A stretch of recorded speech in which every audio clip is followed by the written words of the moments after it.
Okay, we're here for the next edition of the All Things Facades podcast. And today we're going to focus on all things historic preservation when it comes to existing infrastructure. And here with us, we have the fortune of having some of the most well-known names and figures in the preservation community out of Boston. So we're joined by folks from Bruner Cott Architects, Henry and George. And then we have Matt Bronski joining from the SGH side to tie together the design side of things with the performance side of things. So guys, thank you very much for joining. Thanks for having us, Adrian. So what I really want to kind of start with, and I'm going to direct this first question to Henry, because you've been such a monumental figure, especially with the local historic review board and committees. Where did your passion stem from to focus your architecture career on existing buildings and historic preservation? It stemmed in part from having moved to London when modern architecture was under tremendous criticism because of the number of brutalist towers that had a single elevator and the difficulties that they were having with social housing, both in the United States and in Britain. And also because in Boston, the potential destruction of the Quincy Market had set a precedent for preservation of Covent Garden in London. So I began to pay much more attention to existing buildings. And at the same time, in terms of historic, I realized I would not know the rules for designing a historic neoclassical building. And that piqued my interest. How about you, Matt? Yeah, so I was a kid who grew up just outside Boston and spent a lot of time in Boston and was in elementary school during the bicentennial. So it was really, these kind of 1700s buildings in Boston, walking the Freedom Trail, the old State House, the Old South Meeting House, Paul Revere House, that really caught my eye and got me excited, even as a kid, about historic architecture. And I think the windows and fenestration are often such a huge part of the character of a historic building, really of any period. They're just, such an integral part of that, and they really speak to that history. So that's kind of what got me excited about historic preservation in general, and then about fenestration as well. And that passion has grown beyond 18th century, brick buildings in Boston and extended to mid-century modern buildings and early modern buildings and I've worked on the range of these, the 1700s buildings to the mid-20th century with Bruner Cott. And I think the fenestration has always been an important part of the character of all these buildings.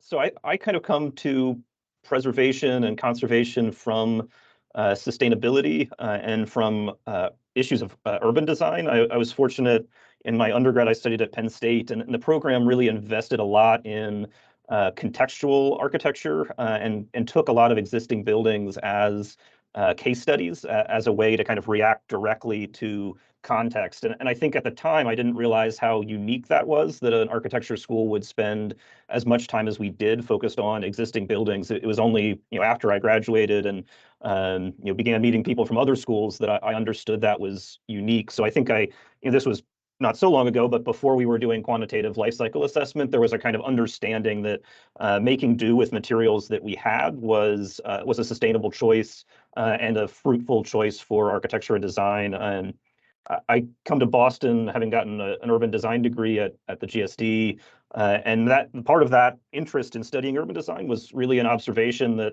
at the kind of larger scale, the changes that buildings undergo impact the city, but that the city kind of moves through those changes in interesting ways that, I think at the scale of the building, we get hung up on sometimes rightly, sometimes not rightly, on things like periods of significance and permanence. But when you kind of zoom out, you see, yes, permanence, but also change and evolution. And those are the things that keep me really interested.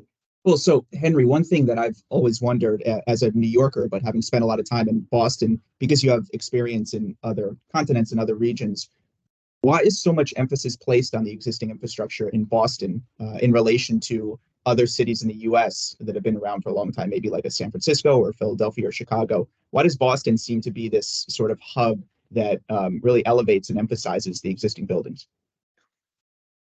I think that Matthew really points to his earlier answer, points to the explanation of that. I think Bostonians can identify with a mythic past for the city of heroism in relation to the Revolutionary War.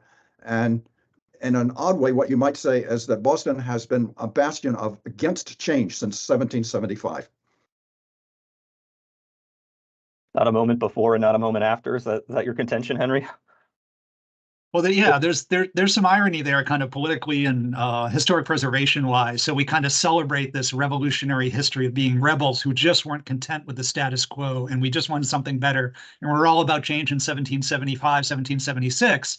And today people would say that, well, Boston's a pretty conservative place when it comes to historic preservation regulations and kind of being enamored with its brick colonial past, et cetera.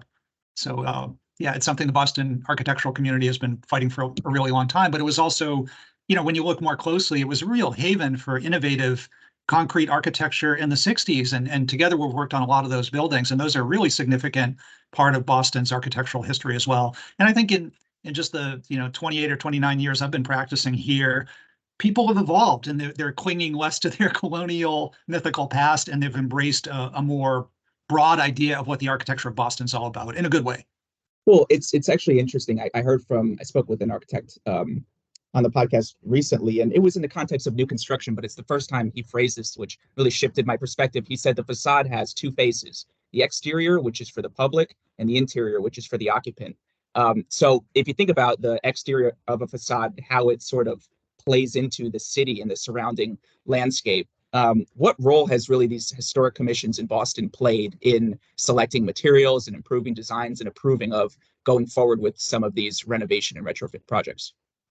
I think that there has been a grasp of the world that George was talking about having studied in terms of urban design and contextualism. I think Bostonians have wanted to protect what has been a really good scale of their central city. And they've done that with intermittent success. I do think that that the exterior of the buildings has produced a theater set for everyday life. And Bostonians in the area of Beacon Hill, for example, felt very comfortable with that. Back Bay felt very comfortable with that. And when you start moving out of the city, they didn't care anymore. And when you get farther from the center of the city, it's amazing to me what a tiny percentage of existing buildings are even part of the National Register or State Register. And the reason that's so significant is when we try to help building owners with sensitive development using tax credits, they don't yet qualify. Yeah, I mean, I think, maybe one thing we should identify is, I think when we talk about Boston and we talk about work in Boston, inevitably we're talking about more cities than just Boston itself. So, we could be kind of narrow and say Boston, Brookline, Cambridge, Somerville, but I think, you broaden that out and, get out towards Lexington and Concord in the kind of, area of significance around Boston. And, your question gets to kind of the role of historic commissions. And I think that type of politics, which is very different than New York, which kind of consolidated a much larger area around as one city than did Boston, although, Roxbury, Dorchester, those were historically separate as well in Boston. So you can have very different approaches to preservation at the political level, really quite close to each other as you move between cities. And I think, all three of us have worked in many of these cities. I think most of our work together is actually in Cambridge. And, there's a historic commission that I think, sees that bigger urban picture, sees the need to evolve while maintaining what makes urban spaces and individual buildings great. Some other cities, I think, take a much more kind of hardline material preservation approach to preservation, which is to say change is to be avoided, replacement is to be avoided, maintenance is encouraged if done correctly. But those tend to be the cities that are looking to maintain, what everyone in the country thinks of when they think of New England, the white church, the kind of Victorian and colonial homes, that sort of thing. And there's probably some politics in those decisions as well. So in New York, we have a couple things really driving some of these actions. As you said, the tax credit incentive side of things could really push an owner to want to reinvest into the building. But also we have Local Law 11, our FISP, or Facade Inspection Safety Program, which requires a design professional to have eyes on and inspect the structural integrity of the building every 5 years. And that's really ramping up and becoming more stringent. So is there anything like that in Boston that's really driving attention and care to the integrity of the buildings? I'll let George complement this, but I think that it's in an interesting way, it's almost the opposite. Not so much whether a parapet is going to fall on somebody's sidewalk or somebody's car, but the issues that are associated now with an increased requirement of sustainability reporting and the severity of, the depth of requirement of codes for alterations in terms of sustainability. I think it's going to force people to be more and more thoughtful about what aspects of the buildings are going to matter in the future and how to meet the requirements that have been set up by the material presentation that was so sort of almost legalistic that you described earlier. In terms of historic commissions, I think that point that Matthew and George brought up having to do with not being in the center of an old city. With historic district commissions that really concern me is as soon as I see their mission statements say, we are here to preserve the unique historic character of our area, I almost immediately translate that into real estate value. And what people are doing frequently is creating, and I used the word mythic before, a mythic past, which is typified with the colonial revival, as Matthew mentioned. And that if they actually looked at the complicated history full of conflicts in any locale, like the center of Concord, Massachusetts, they would be thunderstruck at how different that was from the calming image of colonial revival. Well, Matt, something I want you to talk a little bit about, since you've had a couple decades of experience in the market. How are you finding the balance of performance and preservation today different than it was maybe 5, 10, or 15 years ago? In the past, maybe was your focus more on the performance side from a structural standpoint, and now there's more emphasis on things like thermal and embodied carbon. How has the focus shifted over time? Yeah, let me just maybe come back to a minute for kind of your question about, why Boston has been such a stronghold and strong force in preservation. And I think part of it is, that fascination and pride in our sometimes mythologized colonial past that we talked about earlier. But I think maybe in a more positive way, it's also just a real appreciation for what we have in Boston and the human scale of the city.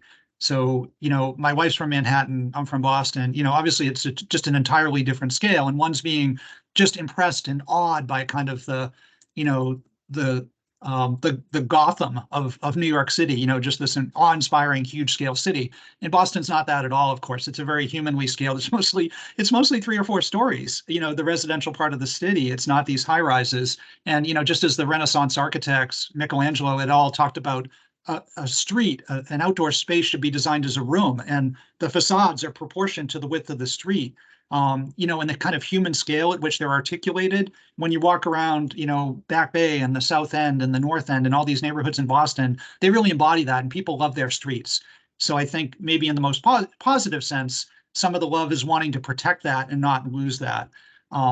And then, the way I've seen kind of preservation and the attitudes toward it in Boston shift over my almost 29 years practicing here, I think it's been for the better. I think it's a broadening view of what's significant, for starters, way beyond that colonial past and beyond the Victorian, Back Bay and into 1960s mid-century modern concrete buildings that now are much more appreciated than they were 15, 20, 25 years ago. And I think it's also kind of a gradual understanding that it's not just about meticulous white glove preservation. You absolutely can't change one little thing. I think it's been a gradual awakening that, hey, sometimes we need to change things to preserve them for the future, either because that material is just worn out, or because if we don't protect it better with things like flashings, it will wear out and we won't have that historic fabric that's been around for 200 years much longer. That sandstone is just eroding so fast, we need to protect it. And it's things like just keeping the building functional and usable for the future. So it's things like energy efficiency, sustainability, all those things that are much more important. We realize the importance of them now more than we did 25 years ago. So I think all those things now are being considered legitimate influences on what we would recommend on a historic building in a way that they weren't decades ago.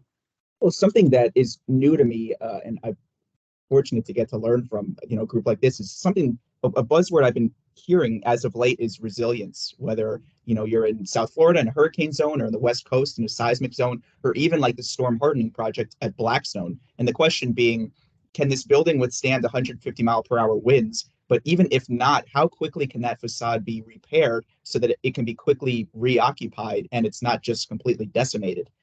So that resilience factor, is that coming into play in a lot of projects as of today? Yeah, I mean, I think just to kind of broaden that question for a moment, and we just this last week saw pretty significant flooding and along the coast, you know, in the Northeast in general, some in Boston.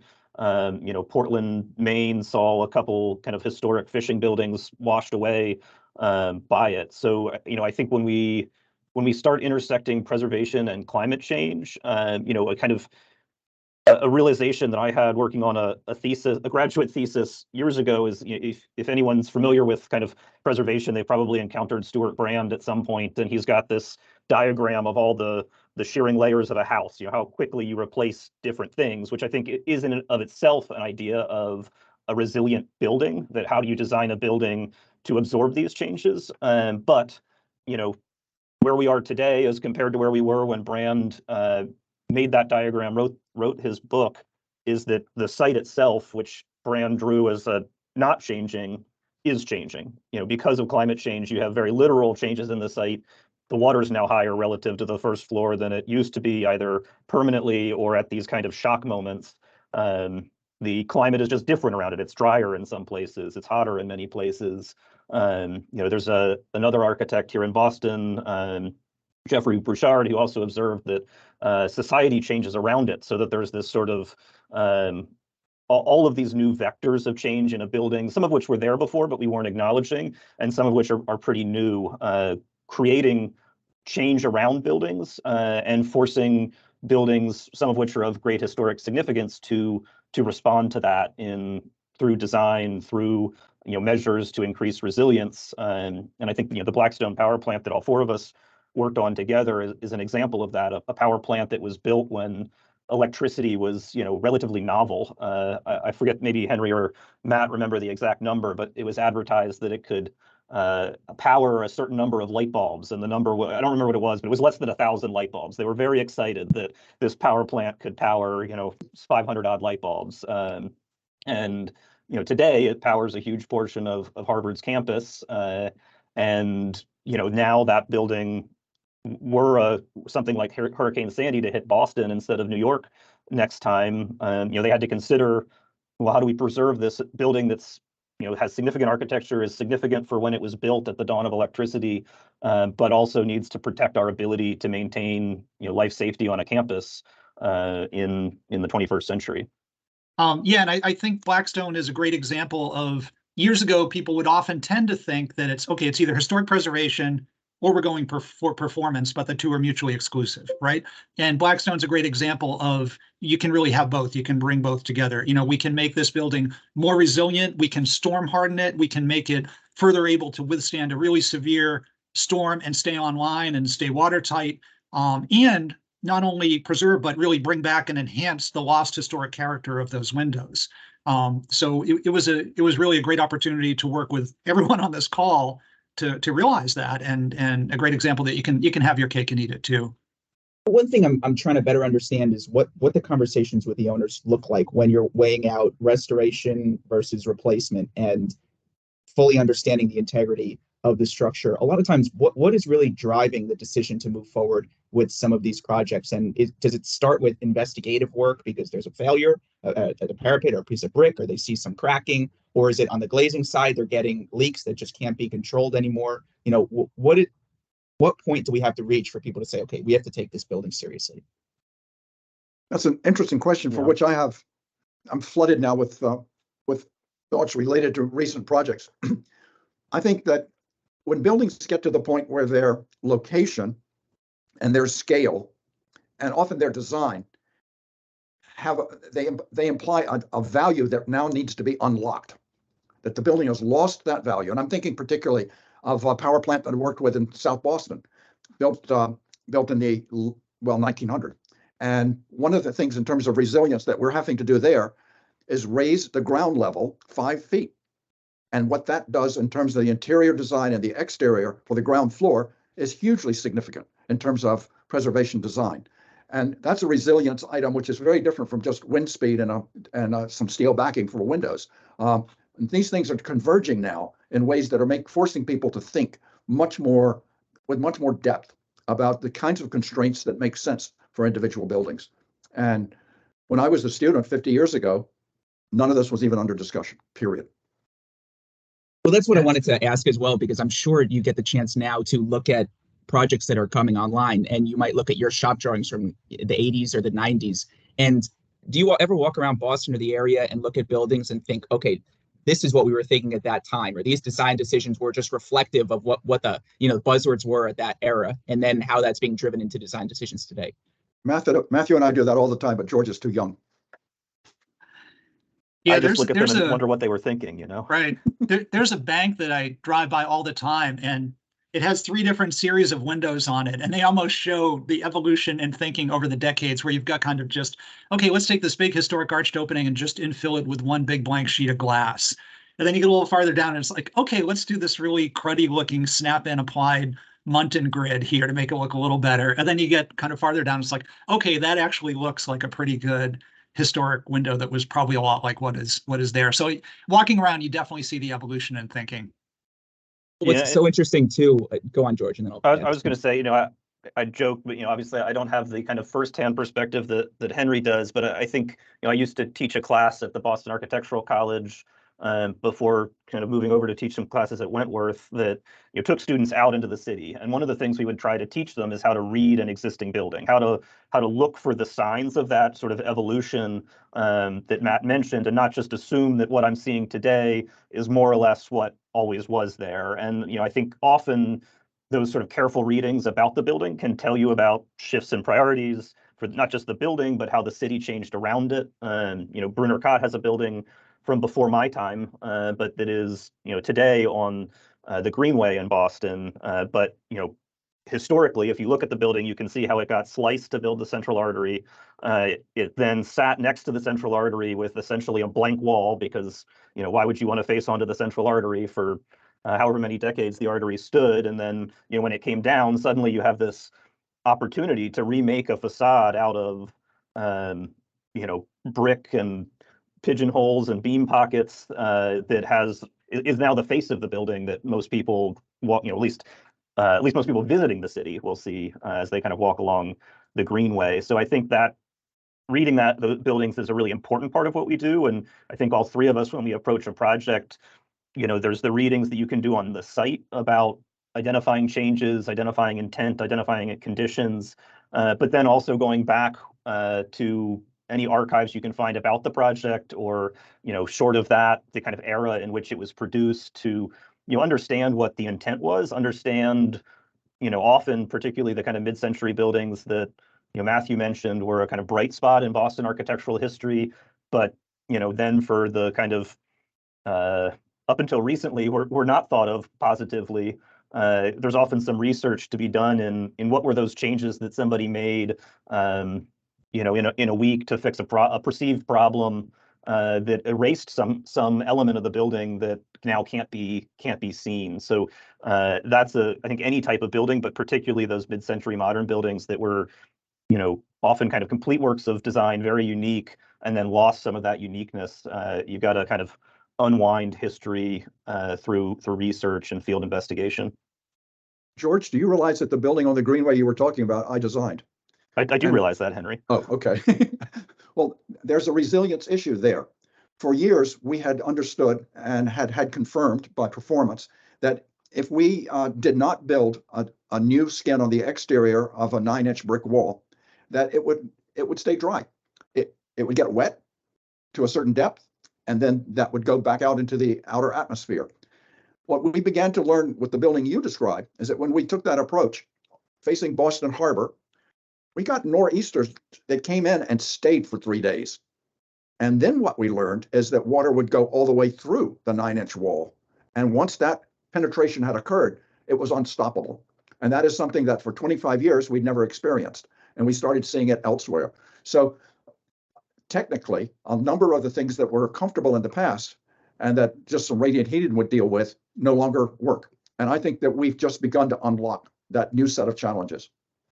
I'm curious about a little bit about the history and studying Blackstone, I looked at the steel windows that were put in the 60s, but I hadn't realized originally they were wood in the 30s. So the natural course of the evolution of, their aluminum today, I don't know what they'll be in 50 years from right now. So that change, was that just a part of, the era or influence at that time? Why have they changed materiality, over the decades?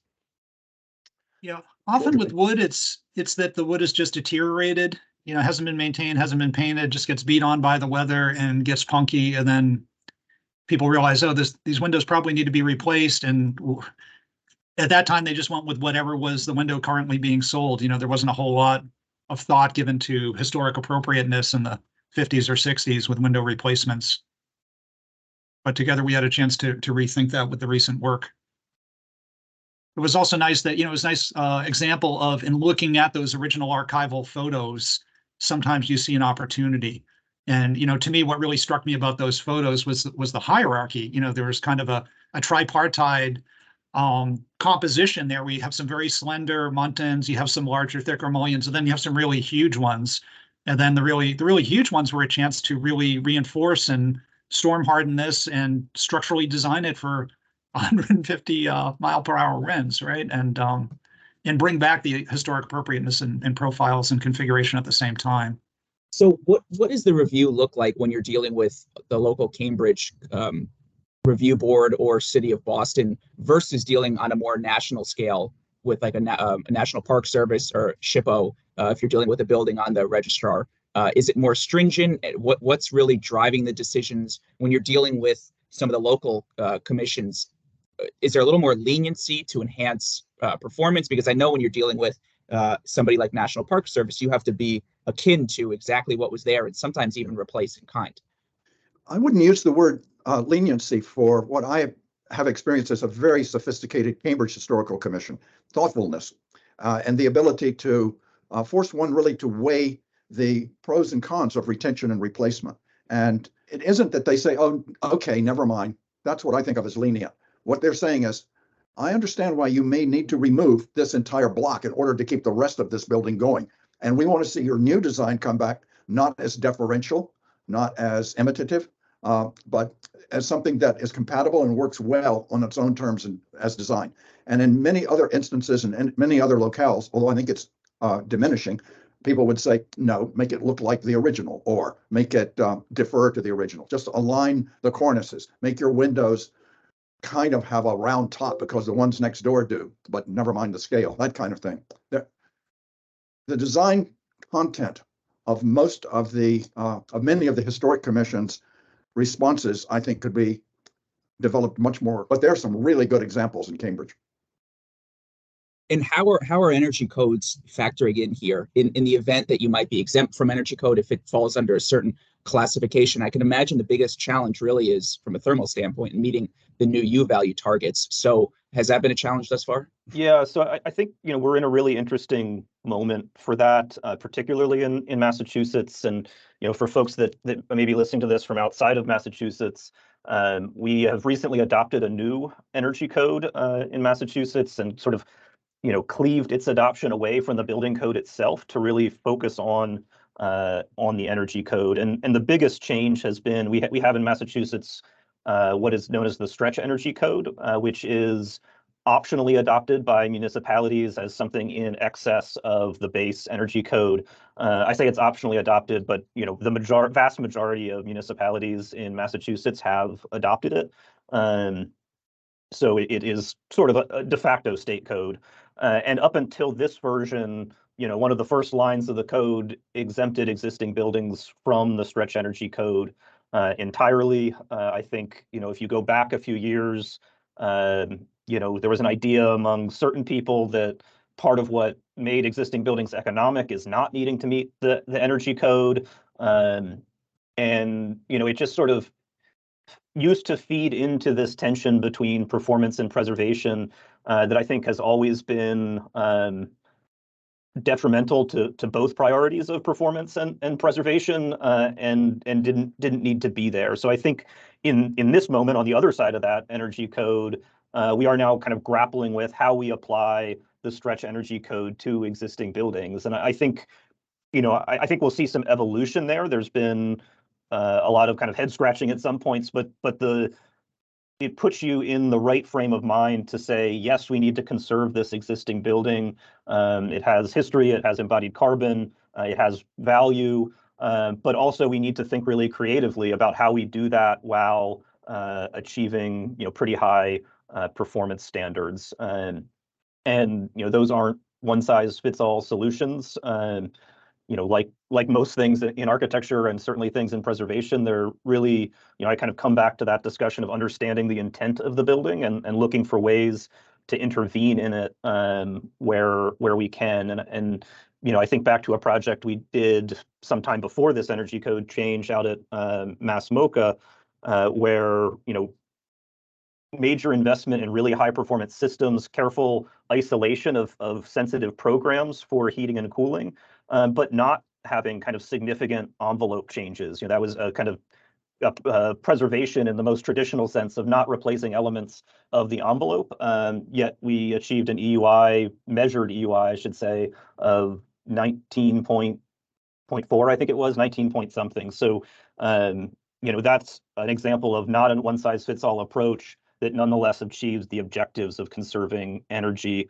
Henry and I are currently working on a project for the Graduate School of Design at Harvard, as is SGH, although unfortunately Matt isn't on the team with us. His colleagues are a mid-century building that is sort of had, I'd call it maintenance issues, but they are maintenance issues stemming from when the building was originally built. And there, we are exceeding the stretch energy code in the ultimate design through a kind of careful study of what elements need to be replaced and what elements can be retained. Namely, steel components of the curtain wall are being retained, while aluminum and glass being replaced with high performance, even vacuum insulated systems in some cases, so that you're achieving high performance, low carbon, replacing as little as possible, kind of all in one package.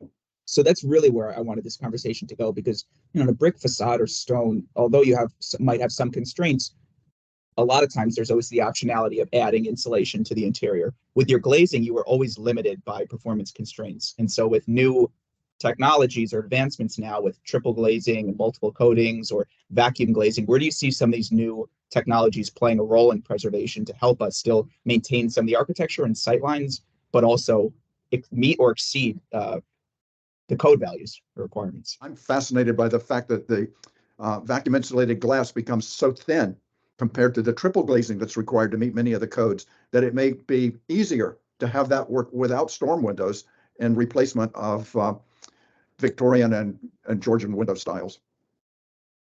It's kind of coming full circle dimensionally. Yeah, and I think something that, Adrian, you've already been helpful in, I think with the stringent new stretch energy code and specialized energy code in Massachusetts that George mentioned, there's more impetus to develop higher performing glazing that isn't as thick nor as heavy as triple glazing.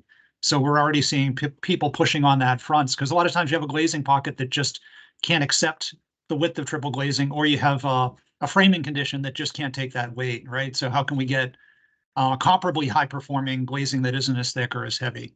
Well, in New York, historically, part of the challenge with bringing some of the better thermally performing systems from overseas in Europe to New York was that you'd have better performance, but you'd have bigger sightlines. And the New York architects wanted nothing to do with it. And so, yes, you can get a thicker pane of glass, but all of a sudden you're going to have a deeper window section. There are other challenges with the weight that the existing structure can withstand or the imposed loads. So I love the idea of vacuum in the right fit. I think in a very thin pane, especially with keeping your sightlines and profiles as minimal as possible, I think it could be a tremendous solution.